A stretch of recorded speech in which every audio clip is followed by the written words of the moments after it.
پەیام لە سندوقی ڕەشدا وردەکاری قازانجی فرۆشتنی نەوتی هەرێم لەلایەن سۆمە و ژمارەی کێڵگە نەوتیەکانی هەرێم و کۆمپانیاکان ئاشکرا دەکات. زیانەکانی ڕاگررتنی نەوتی هەرێم بە چەند مەزەندە دەکرێن. بە پێی ئاماری کۆمپانیای سۆمۆ، حکوومەتی هەرێم لە مانگی دووی ئەمساڵ بە تێگڕا ڕۆژانە 413,990 بەرمیل نەوتی لە بەندەری جەیهان فرۆشتووە. ئێستا نرخی بەرمیلێک نەوت لە بازاڕەکانی جیهان سەرووی $70.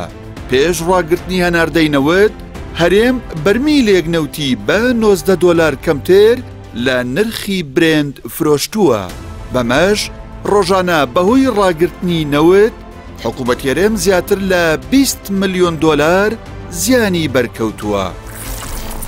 کۆمپانیاکانی نەوت توانای ئەمبارکردنی چەند بەرمیل نەوتیان هەیە.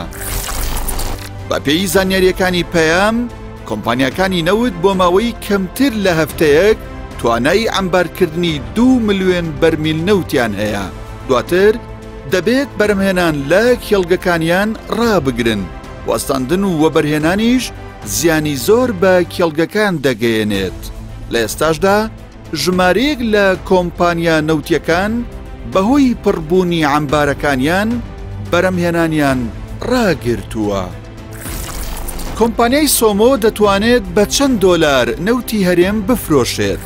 کۆمپانیای بە بازاڕکردنی نەوتی عێراق ناسراو بە سۆمۆ هەر بەرمیلێک نەوت بە $13 لە حکوومەتی هەرێم زیاتر دەفرۆشێت.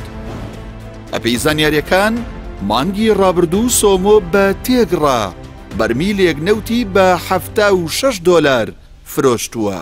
بەڵام حکوومەتی هەرێم بەرمیلێک نەوتی بە $63 فرۆشتووە. بەرهەمهێنان لە کێڵگە نەوتیەکانی هەرێم ڕۆژانە زیاتر لە 400,000 بەرمیل نەوتە. ئەگەر کۆمپانیای سۆمۆ نەوتی هەرێم بفرۆشێت، مانگانە داهاتی نەوت 250 ملیارد دینار زیاد دەکات. چەند کۆمپانیای نەوتی لە هەرێم کار دەکەن؟